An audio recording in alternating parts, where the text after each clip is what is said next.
হাতের কামার, আমাদের হাতের কামার। আমরাই চাটুকারিতা কইরা কইরা গতকালকেও এটা নিয়ে আলোচনা করছি ময়মনসিংহে, যে আমরাই চাটুকারিতা করতে করতে করতে করতে হাসিনাকে হাসিনা বানাইছিলাম। হাসিনাকে আবার হাসিনা বানানো মানে হাসিনাকে জালিমের ওই পর্যায়ে নেওয়ার জন্য আমরাও দায়ী। গতকালকেও বলেছি, আজকেও বলি। প্রথম বলেছিলাম কিশোরগঞ্জ আওয়ামী লীগ ক্ষমতায় থাকতে, তো আওয়ামী লীগ ক্ষমতা নাই, এগুলো বললেও কিছু হইব না, মানুষ খুশি হয়। যখন হইতো তখনও কইছিলাম, যে দেশের সেনা প্রধান চামচা, প্রধান বিচারপতি চামচা, বিচারপতিরা চামচা, দেশের প্রধান খতিব, প্রধান মসজিদের হাসিনা চামচা ছিল। আমাকে বলেন, শেখুল হাদিস প্রধান বক্তা, প্রধান খতিব, প্রধান বিচারপতি, সেনা প্রধান, পুলিশের প্রধান, র্যাবের প্রধান, সব প্রধানরা যদি জি আপা, হেলো আপা, খাইছে না পা, বইছে না পা, শুইছে না পা, খালি আপা আপা, সব কিছুতে আলেমদেরকে গ্রেফতার করতেছে।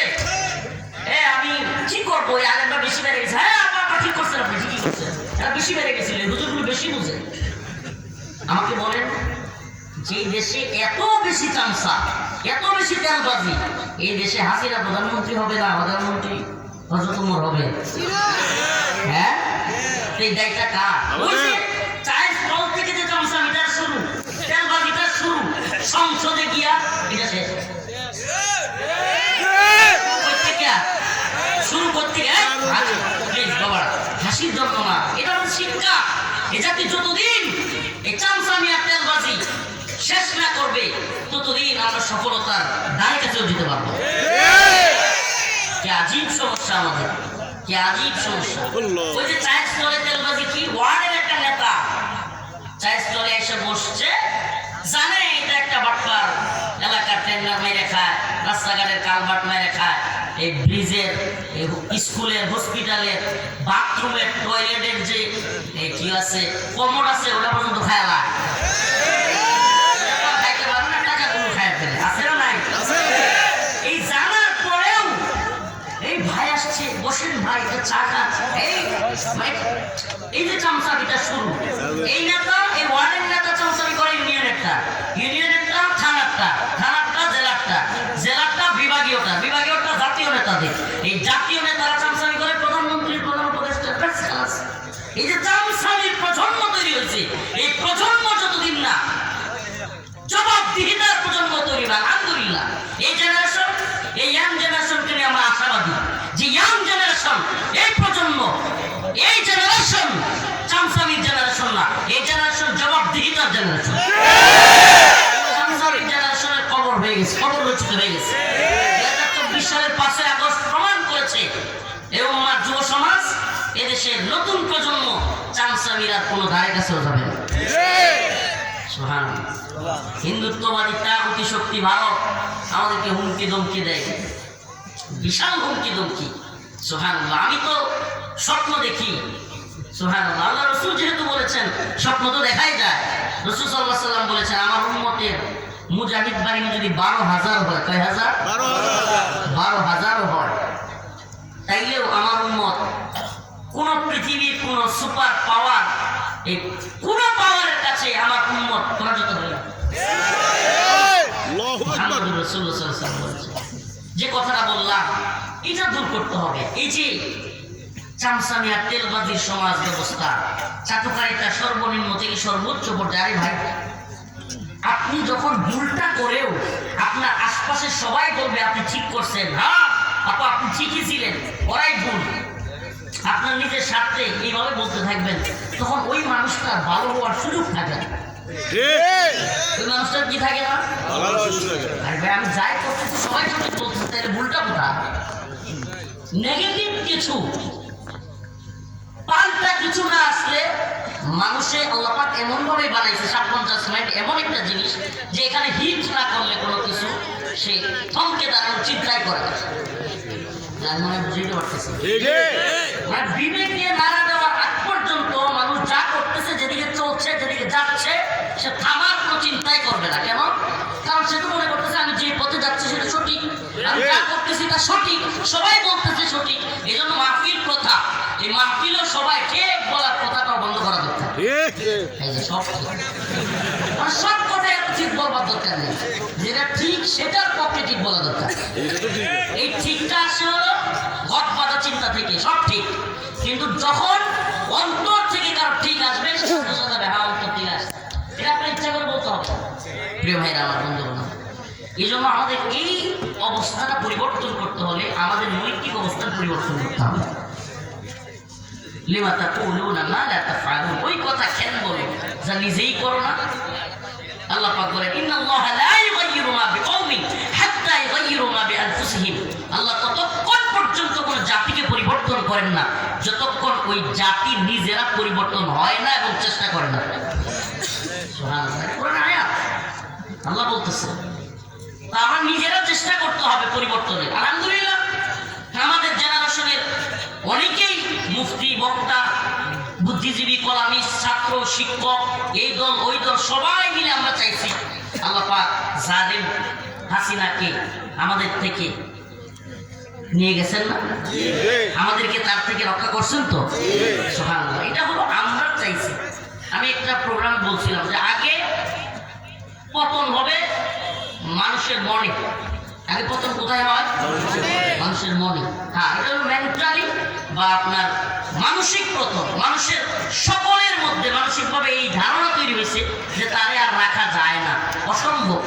এমনকি তার নিজ দলের লোকদেরও অনেকে হাত পাস করতেছে, ভাই কি হচ্ছে তাকে। এই জন্য ভাই মানসিকভাবে আপনাকে যেন মানুষ ঘৃণা না করে। আমরা অনেকেই সবার সামনে খুব বড় আলেম, বড় নেতা, বড় লোক, বড় ভালো মানুষ, কিন্তু নিজে জানি আমি কি। আল্লাহ না করুক আমি যেন নিজের কাছে নিজে ভাট পান না। বিষয়টা অনেকটা এরকম যে আরে আর যে কত বড় ভাট পা তুমি জানতো মানুষ আছে না, এরকম কিছু লোক নিজেকে মনে মনে এটা কয়, কিন্তু মানুষের সামনে খুব একবারে সুফি বুজুর্গ দরবেশ ভালো সাজবার চেষ্টা করে। প্রিয় ভাইরা আমার, বন্ধু, আমি এই জন্য প্রায় প্রোগ্রামে বলে থাকি আল্লাহর সাথে মুআমালাটা ক্লিয়ার রাখা, আল্লাহর সাথে মুআমালাটা ক্লিয়ার রাখা। আরে না আপনি কি করতেছেন এটা আল্লাহর সাথে ক্লিয়ার রাখতে হবে, তাই না? আপনি মুমিন, যে কথা বলতেছিলাম, قد أفلح المؤمنون الذين هم في صلاتهم خاشعون والذين هم عن اللغو معرضون। আল্লাহ রাব্বুল আলামিন বলেন সফল হয়েছে মুমিনরা। قد أفلح المؤمنون, নিশ্চয়ই মুমিনরা সফল। الذين هم في صلاتهم خاشعون,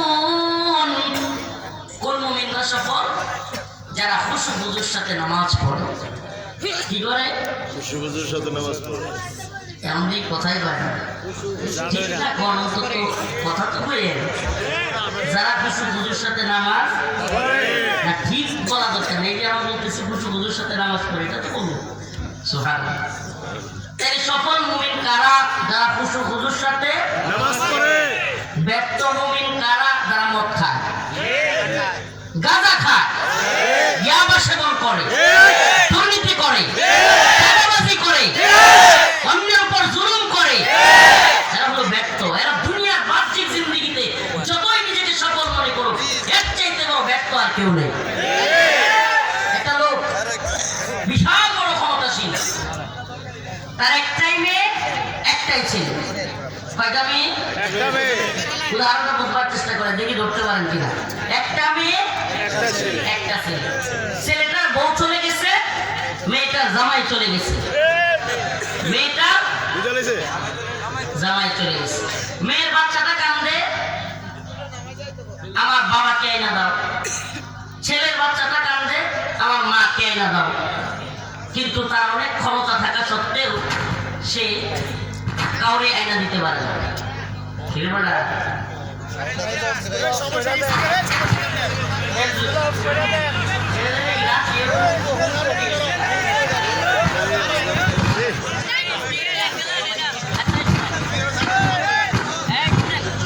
কথা বলেন, সমাধান হবে। কথা বলে আরো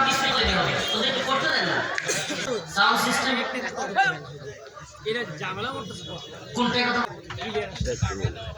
এটাতে এটা আমি ছিলাম, আমি এই জন্য একটাই কথা বলতে চাচ্ছিলাম। আচ্ছা ঠিক আছে, তো যাই হোক বলতেছিলাম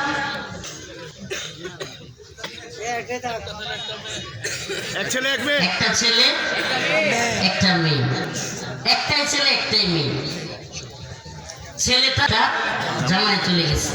আচ্ছা ওই বিশাল শান্তিতে আছে, হ্যাঁ কত রেখে না ধরে বাবা সব দিকে কষ্ট জানে। ক্ষমতায় থাকা সত্ত্বে ছেলের বউ নেই, জামাই নেই, কেমন সুখে ছিল। ও প্রিয় ভাইরা আমার বন্ধুগণ, তাদের একটাই হলো সমস্যা। আচ্ছা এই শুনেন, এখন সবাই মিলে আবার দমকা একটা হয়ে যাবে, হ্যাঁ তাড়াতাড়ি আপনি নিজের চিন্তা করেন। এই উমা দিয়া তোমার কষ্ট করার নাই, চেষ্টা করেন, আপনি চেষ্টা করেন।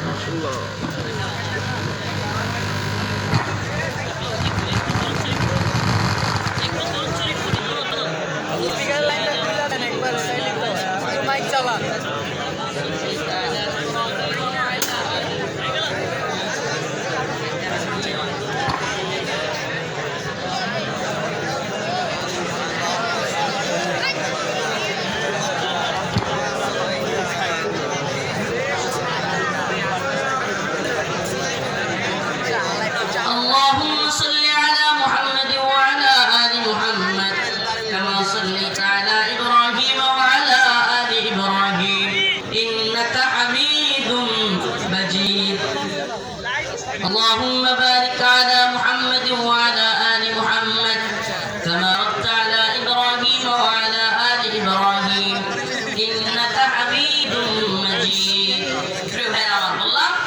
আমি যে কথাটা বোঝানোর জন্য এক উদাহরণটা দিলাম, যে আপনি এই পৃথিবীতে যশ খ্যাতি ক্ষমতা টাকা পয়সা সর্বোচ্চ আসনে পৌঁছাইতে পারবেন, কিন্তু আপনি শান্তি কিনতে পারবেন না। শান্তি কিনতে পারবেন, মানসিক শান্তি একটা বিরাট জিনিস। ওই মহিলা যার কিনা একটাই ছেলে একটাই মেয়ে, উভয়ের বউ চলে যাওয়া, মেয়ের জামাই চলে যাওয়া, ক্ষমতায় থেকেও দেশের সব অশান্তি, আন্দোলন হইলেই তার অশান্তি, ঘুম নাই খাওয়া নাই, এই পেরেশানি। অথচ আল্লাহি আল্লাহ কসম, তার চাইতে অন্তরের প্রশান্তি আমাদের কারাগারে ছিল। কারাগারে তার চাইতে অন্তরের প্রশান্তি আমাদের ছিল। তাইলে আপনি কোটিপতি হতে পারবেন, আপনি ক্ষমতার মসনদের আসনে যেতে পারবেন, কিন্তু আল্লাহর পক্ষ শান্তি সে কিনতে পারবেন। লক্ষ টাকা দিয়ে খাট কিনতে পারবেন, ঘুম কিনতে পারবেন, টাকা দিয়ে খাট কিনতে পারবেন, ঘুম কিনতে পারবেন। সুবহানাল্লাহ। লক্ষ টাকার চাকরি, গাড়ি বাড়ি, টাকা পয়সা, যশ খ্যাতি, সুন্দরী নারীকে বিয়ে করা, এটা কোনো